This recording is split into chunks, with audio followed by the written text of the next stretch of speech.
En esta serie de puntos de apoyo, de pautas de oración, para recapitular la misericordia de Dios en nuestra vida por el don de la vocación, vamos a comentar un poquito esta tarde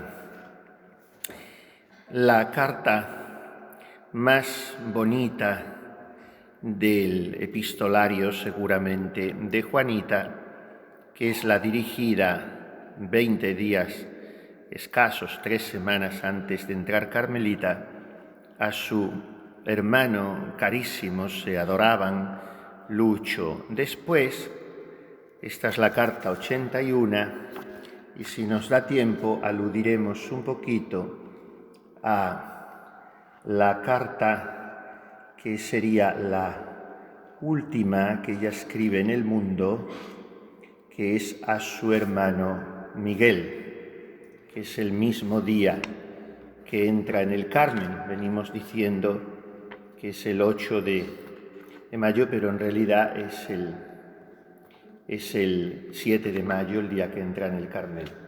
Pero primero está su hermano Lucho, que era un hombre, pues, buscador, un hombre interiormente atormentado, un hombre que, habiendo tenido la misma educación familiar y por lo tanto religiosa de su hermana Juanita, sin embargo, encarnó el racionalismo del inicio del siglo XX, en el cual la moda intelectual era no creer en Dios y rechazar a la Iglesia. No sé tanto si en su caso era por soberbia intelectual, era por una serie de factores, en fin, cada alma es un mundo, no se puede saber. Pero, claro, aquí hay un choque espiritual, un choque psicológico, incluso sociológico, aunque sean hermanos, que es una criatura angelical, enamorada de Jesucristo con una pasión absolutamente innegable, y hablando de ese amor de Jesús a un hermano que lo primero que no tiene es fe y por lo tanto se rebela contra ese enamoramiento, digamos así, de su hermana. Y claro, aquí entran en juego muchas habilidades psicoafectivas de Juanita para llegar hasta la inteligencia de su hermano por el amor. Esta es la metodología que emplea. O sea, ella está hablando al corazón de Lucho sin dejar de hablar a su inteligencia. Es muy elocuente, Juanita, esgrime razones muy persuasivas, muy bien argumentadas, muy bien fundamentadas, pero al final lo que habla en esta carta es el amor. Ella sabía que podía tocar muchos resortes ocultos en el corazón de Lucho, aunque éste había decidido blindarse. Hay un dato en fin, diáfano a la hora de ver que Lucho podía tener muchos medios para poseer la fe, y es que había sido compañero nada menos que de San Alberto Hurtado en el colegio. Y el padre Alberto Hurtado fue mucha cosa en Chile después. Este hombre se casó, y se casó muy bien, con una señorita de buena sociedad, pero no tuvo hijos, Lucho. Vivió mucho tiempo después, por tanto, aunque el proceso de Juanita tardó bastante en abrirse, Sin embargo, él tuvo tiempo de testificar ampliamente, hizo 2 deposiciones muy amplias en el proceso de su hermana y se derretía luego hablando de su hermana. Dijo, por ejemplo, que lo mismo que oponerse que ponerse, solía decir, lo mismo que ponerse de pie con los brazos abiertos para tratar de detener una luz de nieve que cayera de las montañas, era tratar de enfrentarse a la vocación de Juanita, que era algo absolutamente aplastante. Era una de las cosas que decía Lucho. Y entonces, por eso es interesante oír a su hermana, hablarle a él. Luego es una pena que Lucho no vio, ya digo porque vivió mucho tiempo y no vio por 3 años, me parece que fue, la beatificación de Juanita, porque fue beatificada en Chile en aquella ceremonia tan incómoda en el Parque O'Higgins, donde increparon muchísimo a Juan Pablo II. La ceremonia de la beatificación de Teresita de los Andes fue muy dolorosa y muy incómoda, y hubo en el parque aquel enorme un escándalo de grupos muy fuertes, anticlericales, seguramente azuzados por la masonería, que interrumpieron la homilía muchas veces. Fue una cosa muy desagradable, la beatificación en ese sentido. Y luego, pues, la canonización fue en el 93, ya en Roma. Pero este hombre murió en el 84, o sea que murió 3 años antes de la beatificación de su hermana. Y era un poco mayor que ella, de manera que murió con 80 y tantos años. Y aquí le habla Juanita, todavía es Juanita, por pocos días, porque la carta es del 14 de abril y ella, como estamos diciendo, entra en el Carmen el 7. Y claro, se encuentra también con el dolor de su hermano. Esto siempre es doloroso, porque ha conocido la noticia de la vocación de su hermana, con quien tenía una confianza ilimitada, porque eran 2 corazones apasionados al final, y lo que pasa es que cada uno se enfocó en una dirección, pero ha conocido la vocación de Juanita no por ella, y esto le hace sufrir mucho, y entonces ella empieza la carta acusándose y pidiéndole perdón de no habérselo dicho, pero le dice una razón que, claro, cuando alguien nos la quiere hacer valer como algo en beneficio nuestro, pues no la creemos realmente, porque cuando queremos a alguien queremos saber las cosas por él, pero suelen decirnos, no, si es que yo no quería hacerte sufrir, hasta última hora, ¿para qué te iba a hacer sufrir? Claro, al hermano no le convence esto, como no nos convence a nadie. Seguramente es que Juanita pues no se había atrevido y ya está, precisamente por eso, porque no sufriera, pero se van retrasando las cosas y al final es peor el remedio que la enfermedad. Y bueno, pues entonces ella le dice, empieza diciéndole que para quien es menos plato de gusto que para nadie, el marcharse y dejar a su familia es ella misma, para ella misma. O sea, que no se haga él tanto víctima, porque si alguien está sufriendo, es ella. Porque ellos, cada uno de ellos solo la dejan a ella, pero ella les deja a todos. Entonces el sufrimiento es mayor. Mas Dios lo quiere. Y aun cuando fuera necesario atravesar el fuego, no retrocedería, puesto que lo que con tantas ansias anhelo, no solo me proporcionará la felicidad en esta vida, sino la de una eternidad. Y aquí empieza ya hablándole a su hermano en parámetros de fe, y a lo largo de toda la carta es lo que está haciendo. Tratando de que su hermano levante la mirada y alcance con ella el más allá, que es lo que ayer comentábamos un poco jocosamente, es lo que tenemos que hacer nosotros con las personas que amamos. Y no, estás bien en ese trabajo, estás contento. No. Bueno, hay que interesarse por lo humano, por lo temporal, porque tampoco caer en un angelismo no es sano. Hay que interesarse.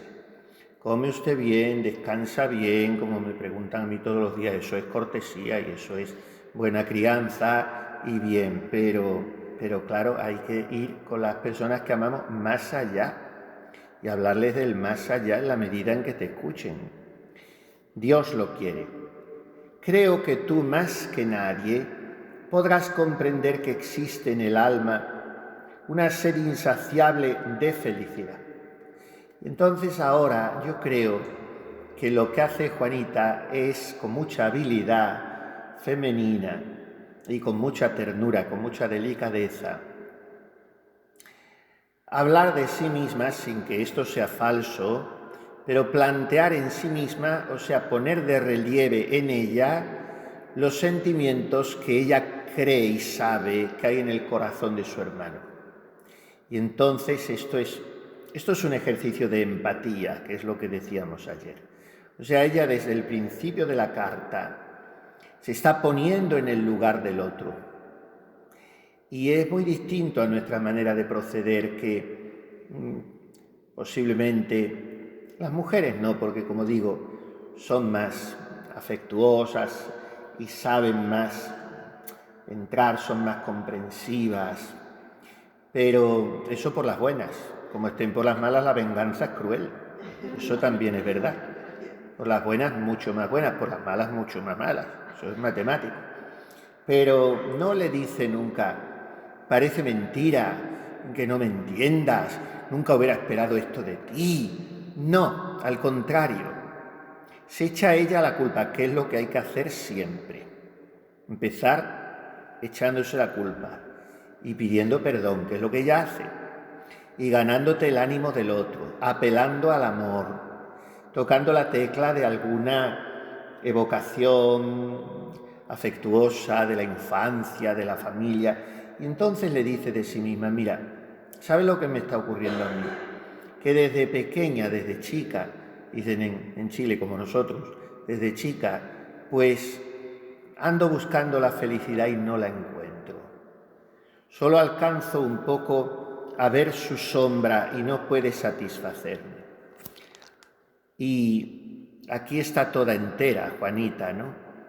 Anhelo amar, pero algo infinito, y que ese ser que yo ame no varíe y sea el juguete de sus pasiones, de las circunstancias, del tiempo y de la vida.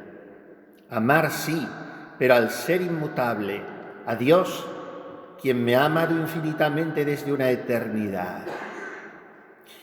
Y en realidad, como digo, está queriendo servir de despertador a su hermano y decirle, mírate un poco en mí, porque tú andas buscando, como todo ser humano, el amor, porque es lo único que mueve el mundo, pero lo buscas equivocadamente. Has tomado una dirección errada. Y entonces los amores caducos, durables, no te van a satisfacer. Yo no me puedo entregar a un hombre, le dice después, yo no puedo encontrar seguridad en nada humano y sobre todo no quiero unir mi alma a otro ser que no me perfeccione con su amor. Esta es la personalidad de Juanita. El magis magisque ya se ha formado mucho con los jesuitas, porque la espiritualidad de las monjas del Sacré-Cœur es muy ignaciana. Entonces el magis magisque es el más y más y más. Y entonces Juanita lo que hace siempre es buscar lo perfecto, lo pleno, lo absoluto, lo total. Y entonces lo del mundo no le puede dar llenumbre, no le puede proporcionar plenitud, no es auténtico. Y ella dice que no puede unir su alma a otro ser que no me perfeccione con su amor. ¿Encuentras que eso puede serme de nobles perspectivas? Y hace aquí todo un tratadito en el fondo todos son ecos, reminiscencias, como digo, ignacianas, de los ejercicios de San Ignacio. El recto uso de las criaturas, que forma parte ya de la primera meditación del principio y fundamento, que hemos hecho 100 veces. Pues es que las criaturas tanto han de ser usadas cuanto me ayuden para la prosecución del fin para que soy criado, dice San Ignacio. Y ella dice aquí, en Dios encuentro todo lo que en las criaturas no encuentro, porque son demasiado pequeñas para que puedan saciar las aspiraciones casi infinitas de mi alma. Repito, aquí está en esta carta, si es que en alguna no estuviera, porque ella es toda sinceridad y espontánea transparencia, pero aquí está Juanita toda entera, porque es un anhelo de perfección, es un ansia de infinito. Entonces, lo que ella quiere es saciar las aspiraciones casi infinitas de su alma. Qué bien formada estaba y cuánta teología sabía. Miren, cuando escribe Teresita del Niño Jesús el acto de ofrenda al amor misericordioso, pues le sale redondo, una oración preciosa, completa, lo mismo que Sor Isabel, que se va una noche, día también me parece que era de la Santísima Trinidad, un día, no me acuerdo, se va después de completas a su celda enseguida y en un papel escribe de corrido allí la elevación. Claro, en su mente había muchos conceptos que ella escuchaba predicar al padre Vallée, aquel dominico, era un gran teólogo, y lo mismo que la formación de Teresita, de Juanita, es de la compañía y de los claretianos, pues la de Sor Isabel es de los dominicos. De Teresita del Niño Jesús no es de nadie, porque ella, su director fue Jesús, la instruyó Jesús, y ella no tuvo influjo de nadie, porque todos los curas le aburrían y todos los ejercicios la adormecían y todos no le gustaban. Solamente fue aquel franciscano, el padre Alejo Prú. Teresita escribió el acto de ofrenda al amor misericordioso. Y como eran almas muy humildes y muy finas y muy fieles, se lo pasó a no sé qué sacerdote, quizá el confesor de la comunidad, para que antes de hacerlo le diera su aprobación que estaba doctrinalmente en regla todo aquello. Y le dijo el sacerdote, está ortodoxo totalmente, no tengo la menor objeción que poner, solo una, y es que vos habéis dicho, siento en mi corazón deseos infinitos. Y una criatura finita no puede tener nada infinito, ni siquiera los deseos. De manera que esa palabra quítelo, porque infinito solo es Dios. Entonces Teresita cambió, si van al acto de ofrenda, a lo mejor ya las ediciones nuevas ponen la palabra original, pero en realidad hay que poner la que Teresita puso después de la corrección del sacerdote, que es la teológicamente correcta. Y puso, siento en mí deseos inmensos. Inmenso es lo que no se puede medir, pero infinito es lo que no tiene fin. Es diferente. Bueno, pues fíjese cómo hila de fino Juanita, que le dice a su hermano, en Dios encuentro todo lo que en las criaturas no encuentro, porque son demasiado pequeñas para que puedan saciar las aspiraciones casi infinitas de mi alma. Mete el casi. Con eso salva todo. Qué sabiduría la de esta criatura, ¿eh? Qué sabiduría. Porque podía haber dicho tranquilamente las aspiraciones infinitas, no hubiera pasado nada. Porque en una carta, esto no es un tratado de teología ni nada. Pero no, porque ella sabe que es criatura finita. Pero lo sienten sí unas aspiraciones casi infinitas. Y entonces se adelanta a las objeciones de su hermano Lucho, que le dirá, pero puedes amar a Dios en medio del mundo. Y dice, pero es que nuestro Señor ha dejado todo para darse a mí. No se ha reservado nada. Ha dejado su cielo para encarnarse. Ha eclipsado su divinidad. Me ha amado desde el madero de la cruz y yo no quiero amarle a medias. El amor que le tengo, Lucho querido, está por encima de todo lo creado, y aun pisoteando mi propio corazón despedazado por el dolor, no dejaré de decirles adiós, de decirles a ustedes, a mi familia, porque lo amo con locura. Entonces, si un hombre es capaz de enamorar a una mujer de manera que ella lo deje todo por él, ¿por qué me vais a reprochar a mí que yo lo deje todo por Dios? ¿Y cómo ha conocido ella ese amor de Dios? Le da una explicación maravillosa. Cuando en el silencio de la oración alumbra al alma con un rayo de su hermosura infinita, cuando alumbra el entendimiento con su sabiduría y poderío, cuando inflama la voluntad con su bondad y misericordia, se mira todo lo de la tierra con tristeza. Y el alma, encadenada por las exigencias de su cuerpo, por las exigencias del ambiente social en que vive, se encuentra desterrada y suspira con ardientes ímpetus por contemplar sin cesar ese horizonte infinito que a medida que se mira se ensancha sin encontrar en Dios límites jamás. Esto, claro, no se puede escribir con esta pasión si al mismo tiempo no se está sintiendo, porque esto es expresión de lo que hay en su corazón. Un corazón del cual Dios ha arrancado en los días anteriores el atractivo sensible por el Carmelo. Un corazón que no tiene ganas, sentimentalmente hablando, apetitivamente hablando, no tiene ganas de irse a un convento de clausura. Pero el amor de Dios es más grande que su sentimiento. Es lo que está diciéndole a su hermano.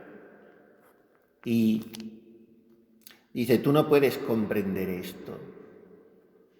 Ahora, yo lo que quiero es pasar mi vida en la contemplación amorosa del todo adorado. Esta es la vocación. ¿Qué definición? ¿Qué definición, con 4 palabras, de la vocación de una carmelita descalza, si lo es de verdad?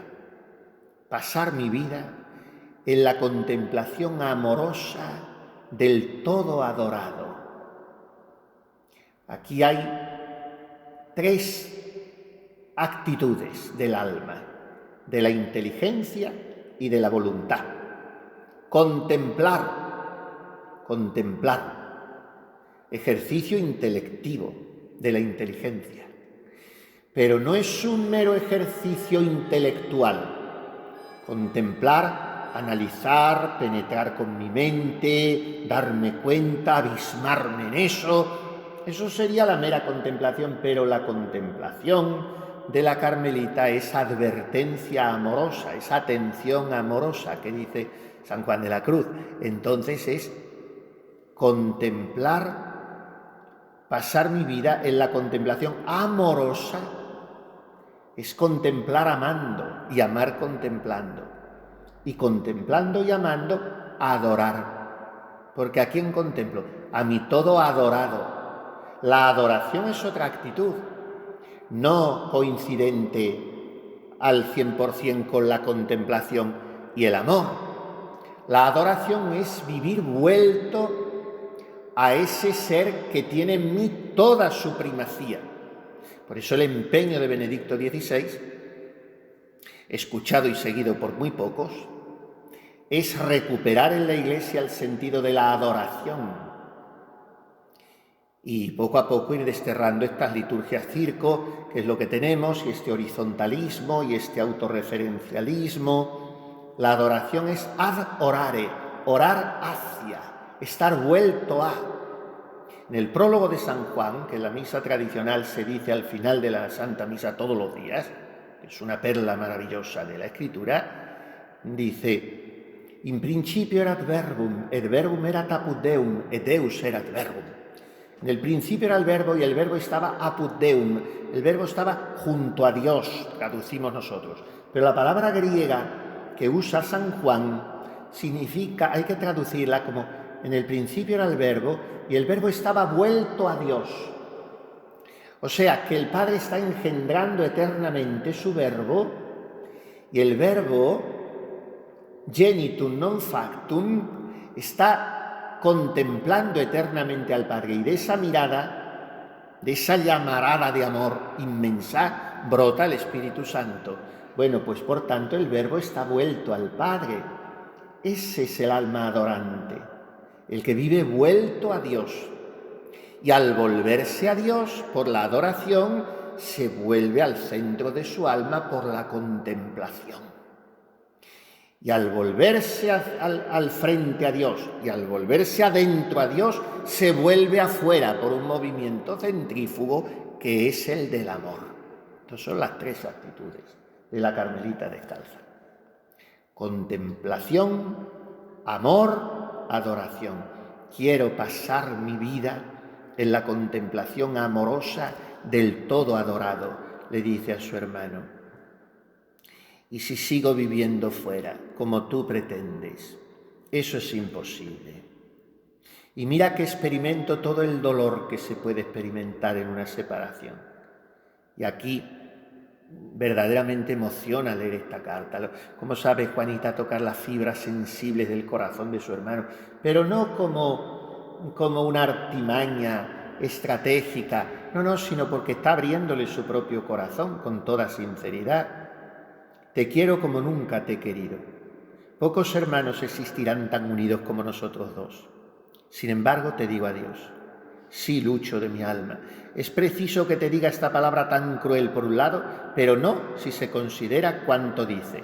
Adiós. Allí viviremos siempre unidos. En Dios te doy eterna cita.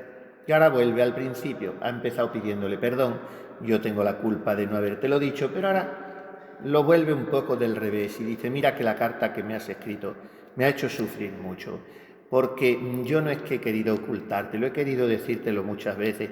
Sé que no me creerás, pero es que temía por lo mucho que te iba a hacer sufrir. Yo agradezco mucho tu cariño, te quiero con delirio, pero mira que no te estoy dejando solo a ti, es lo que decíamos antes. Tú me dejas solo a mí, pero yo estoy dejando más. Te estoy dejando a ti, al resto de mis hermanos y a los dos seres que idolatro, que son mi padre y mi madre. No le dice nuestros padres, porque en ese caso es ella la que sufre. Y de mi padre y mi madre son los que dejo. Lo he pensado mucho y si me quedo en el mundo no haría todo el bien que tú me pintas, porque la virtud es una planta cuya savia es la gracia de Dios.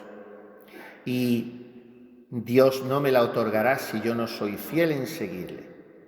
Y ahora vienen sus todos tan recurrentes. Si Él me ha dado ya el valor de sacrificarlo todo por su amor, yo no debo dejar de ser generosa. Después de tanto amor de Dios, yo me quedaré en mi casa. Por un hombre a todo se renuncia y por Dios nada es aceptado. Es la personalidad de Juanita, su vocación, su ardor, su capacidad de amar. Es siempre totalizante.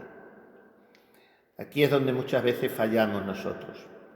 Somos parciales. Hacemos compartimentos estancos. Eso del todo, absolutamente todo, y que Dios entre como un torrente en crecida y que yo no me quede con nada mío. Entonces, por eso, la obra más hermosa que hay, a mí me ha concedido el Señor últimamente asomarme a alguna maravilla de estas. No es, creo que ya se lo decía el otro día, de las cosas más impresionantes que a mí me fascinan y me subyugan y me abruman, es un firmamento estrellado.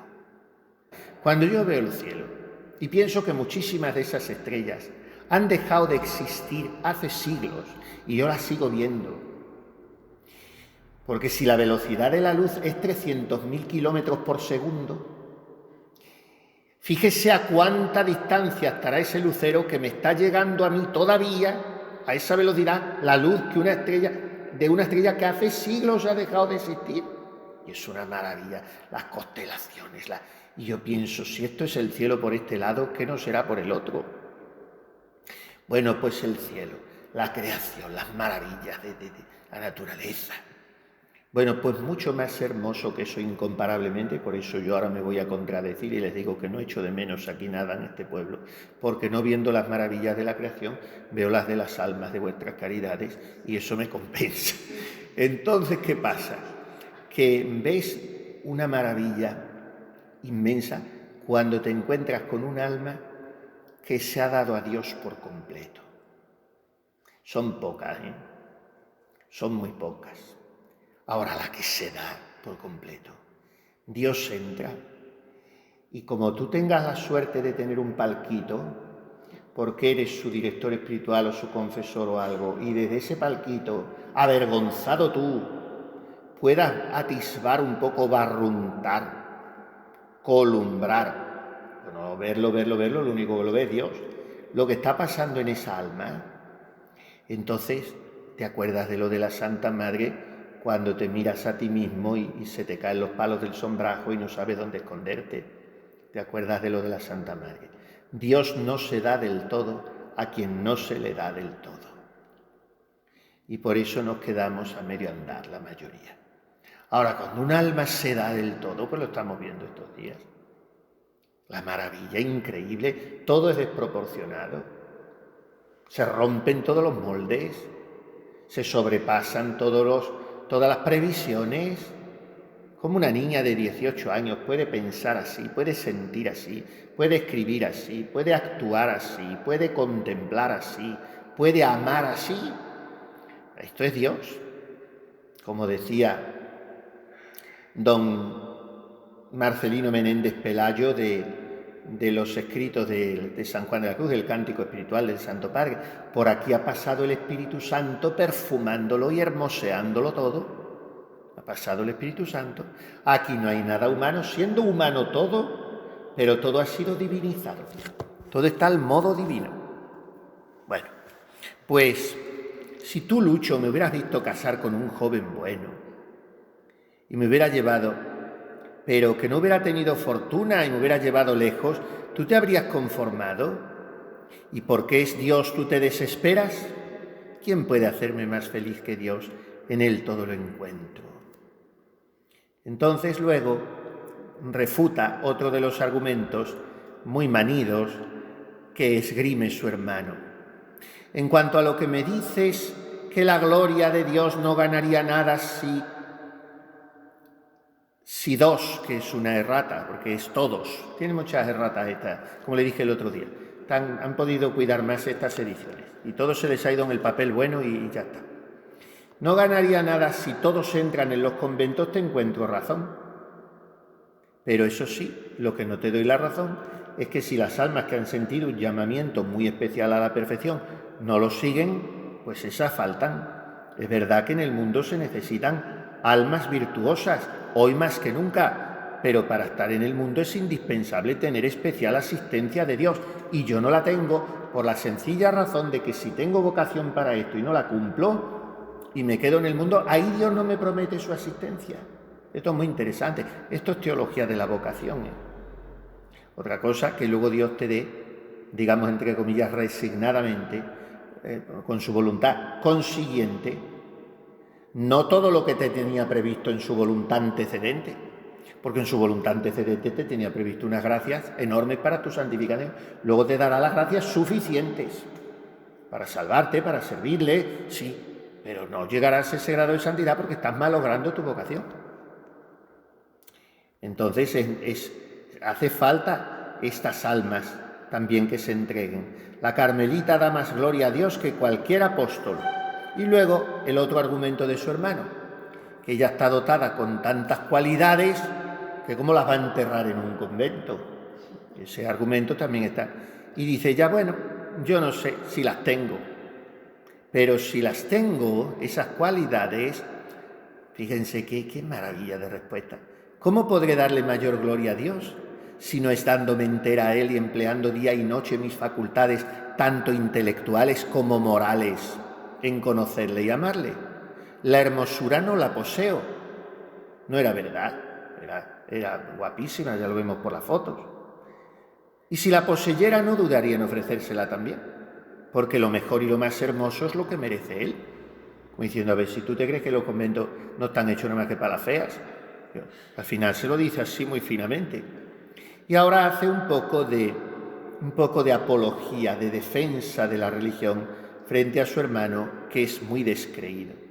Podrás aborrecer tú la religión, a Jesucristo, cuando es ella, Él, quienes me proporcionan la felicidad en esta vida y la otra. Por lo menos mirando a tu hermano. Y además, y ahora ya toca la tecla más tierna de todas, que es que yo le debo mi vocación a la Santísima Virgen. Y si hay alguien que me enseñó a quererla, ese fuiste tú. Entonces, tú verás lo que haces. A partir de ahora te dejo la imagencita que yo he tenido de la Virgen. Ella ha escuchado todo, ha sido la confidente íntima mía, mi compañera inseparable desde mis tiernos años.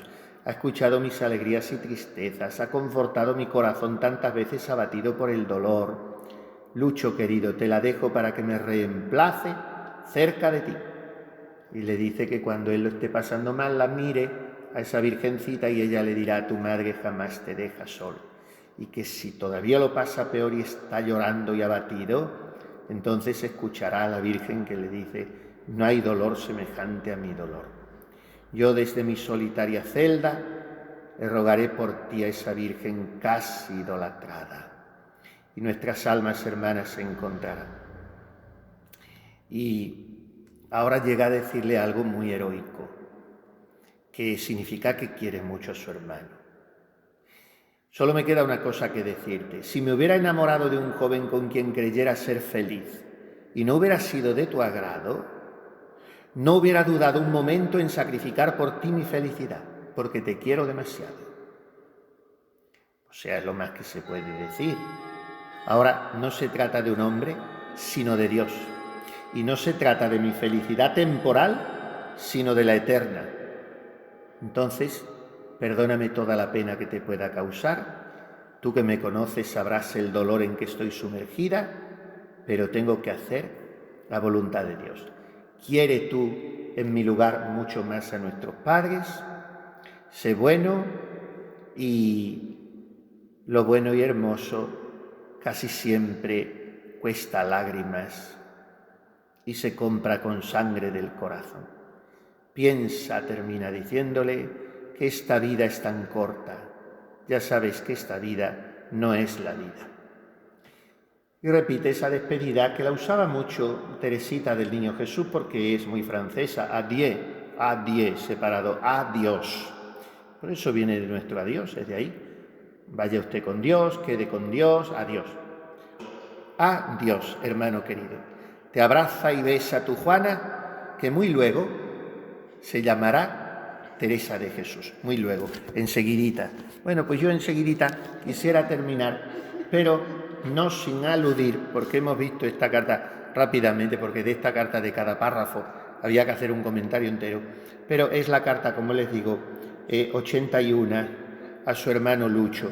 Y después la última carta que ella escribe es del 7, como decimos, de mayo, a su hermano Miguel. Y es una despedida muy emocionante y una interpelación también muy emocionante. Es un hermano mayor que ella, también Lucho es un poquito mayor, pero Miguel está antes que Lucho, un poquito mayor. Y entonces le deja su crucifijo. Este luego también declaró en el proceso de su hermana. Era una personalidad muy sensible, poeta, que publicó libros de poesía y declaró, y al contrario de Lucho, este era un hombre profundamente religioso. Murió relativamente joven, con 50 y tantos años, muy joven, en el año 53. Por lo tanto, no vio casi ni el inicio todavía del proceso de su hermana, los inicios.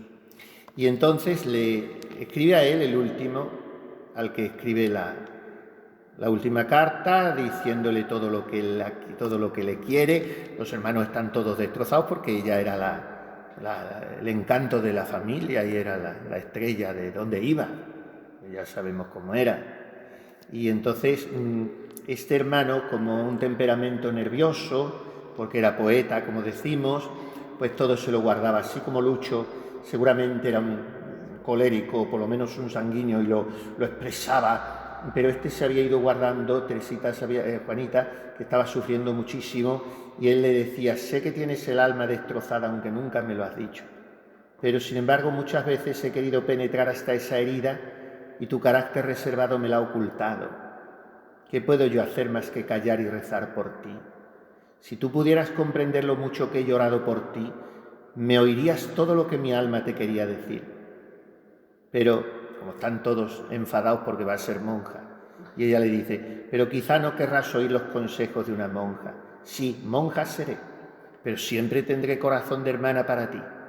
Siempre velaré desde el convento y te acompañaré a todas partes con mis pobres oraciones. Y como que luego fue muy religioso, pero en ese momento de su juventud, tienen 20 y tantos años esos hermanos, 20 y pocos años, que es la edad un poco rebelde con las cosas de la fe y todo. Como este hermano estaba también atravesando un momento muy bajo de fe y una crisis, ella le dice que por lo que más quiera no pierda nunca la fe y que lo único que le pide es que rece todos los días una Ave María a la Santísima Virgen, que es lo que hay que pedir siempre a las almas.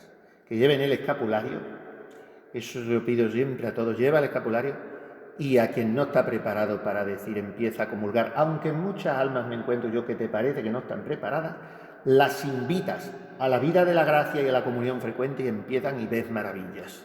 Lo que pasa es que no nos fiamos de Dios, no creemos que Dios sea Dios, que las almas hay que lanzarlas a Dios y no tener esa desconfianza, pero sobre todo la Virgen y el rosario diario. Pero sí, pero el rosario es mucho pedir: no te acuestes sin las 3 Ave María o siquiera una, o por lo menos como mínimo la segunda parte de la Ave María, la segunda parte. Bueno, pues eso es lo que le dice ella: y te dejo este crucifijo que siempre he llevado conmigo. Se me parte el alma al separarte, pero mi vida entera será una continua inmolación por ti.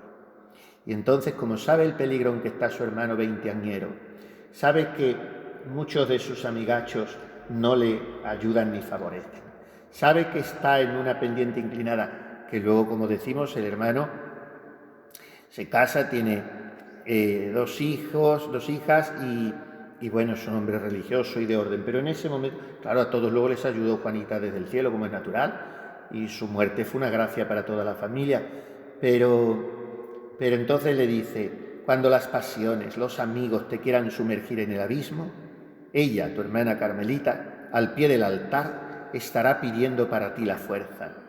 Acuérdate que mientras tú te entregas a los placeres, ella tras las rejas de su claustro someterá su cuerpo a las más rudas penitencias.